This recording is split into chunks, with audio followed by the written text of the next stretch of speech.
What if your biggest breakthrough isn't waiting in yet another book or even a podcast episode or a YouTube video, but in a book someone else wrote 200 years ago? If you're an entrepreneur who's been trying to build something with AI on the side, you've probably noticed everyone's training custom GPTs on the exact same sources, the same internet content, and the same saturated well. Yeah, but there's a library sitting wide open right now with over 70,000 books, completely free, and nobody's touched it. At least they haven't told me if they are.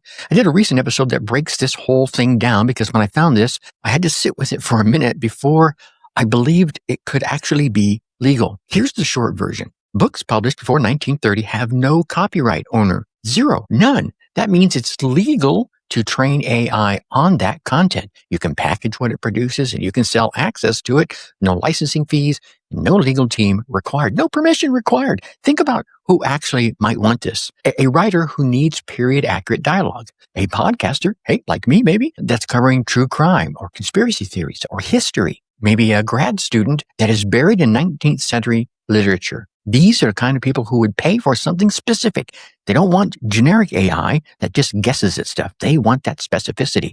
And that's the real shift here. Generic AI knows everything a little bit, or maybe it knows it okay. But a custom GPT trained on one narrow library knows one thing exceptionally well. They're not an inch deep and a mile wide. They're a mile deep and an inch wide. Okay.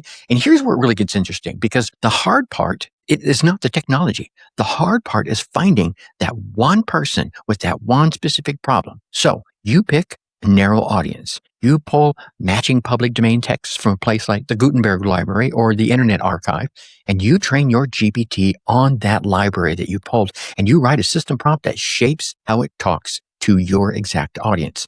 Some builders exploring this have reported meaningful recurring revenue from a single niche tool. Results, vary based on execution, audience, and effort. So don't expect this to run itself overnight. I don't want to give you any hype. I want to be straight with you because, you know me, I always am. No punches pulled here. This sits in a bit of a legal gray zone. It's not illegal, don't get me wrong, but the rules around monetizing it are still being written. Move on this, but don't bet your whole future on this one single tool. Build more than one stream. Build multiple variations. Maybe you got a 19th century art and a 19th century medical and a 19th century literature. You follow me? Here's the thing.